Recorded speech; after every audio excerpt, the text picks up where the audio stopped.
তো আমরা আইলাম, এসে দেখলাম এদিকে কতটি পিঠ ফেলে রাখছে, ওইখানে কতটি ফেলে রাখছে, এখানে বাইরেও আছে। এটাতে যেহেতু সংক্রমণের ব্যাপার আর ছোঁয়াচে রোগ হয়, তো এতে হোক কিংবা না হোক আলাদা বিষয়, কিন্তু এটা দেখলেও তো মনের মধ্যে আতঙ্ক তৈরি হয় যে কেমনি রাস্তার মধ্যে একটা কিছু ফেলাই রাখছে, এতটুকু অবহেলা, এতে নিজেরা কোনো না কোনো একটা সাইডে রাখতে লাগে, যার ফলে জনমানবের মধ্যে যে আতঙ্ক আছে কিংবা ভয় আছে, এই ভয়টা যেন এত না থাকে আমাদের মধ্যে। কবে থেকে মানে এইগুলি ভালো হইতেছে মানে জানেন কিছু? এটা সম্বন্ধে তো কিছু জানি না, আমি এখন প্রথমবার আসি, আজকে সেটা দেখলাম যে এইখানে এদিকে দিকে ছড়াই ছিল।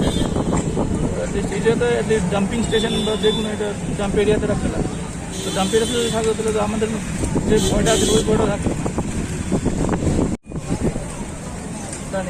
এখানে ফালাইছে ষোলো খাওয়া হয়েছে, এরা ডাস্টবিনে দিচ্ছে, ডাস্টবিন থেকে নাকি পুড়ে পুড়ে গেছে।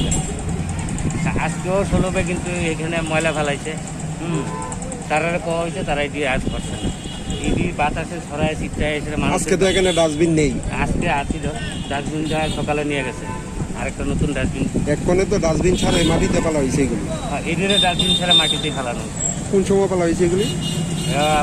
গত পরশুদিন বিকালবেলা ফেলাইছে, মানে 2 দিন ধরে এই জিনিসটি এখানে আছে। এখানে আছে। এই বিষয়টা নিয়ে আপনারা হাসপাতাল কর্তৃপক্ষরা জানাইছেন? হ্যাঁ, জানানো হয়েছে।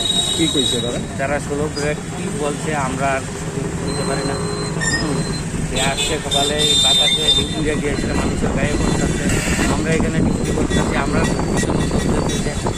ময়লার যে দুর্গন্ধ, এই দুর্গন্ধের ধরুন আমরা এখানে ডিউটি করতে খুব কষ্ট হয়।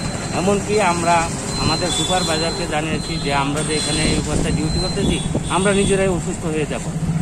পিপি কিটটার বিষয় তো টোটালি আলাদা, এগুলি কি এমন বাজে ফেলাটা ঠিক না? এগুলি তো সবটাই মানে ডাস্টবিনে ফেলার পরে ওইগুলি নাকি জানতাম, আমি শুনেছি যেটা ওইগুলি ডাস্টবিনেও না ফেলে ওইগুলিকে পুড়িয়ে ফেলা হয়, কিন্তু পুরালো না, এখানে তার খোলা একটা আকাশের নিচে জায়গায় ফেলালো, আর যে আসছে সেই গন্ধটা বেরোচ্ছে, গায়ে গিয়ে পড়ছে, তো বৃষ্টির ব্যাপার হচ্ছে। স্বাস্থ্য দপ্তর কতদিন ধরে এটা নতুন গত পরশু দিনই ফেলাইছে।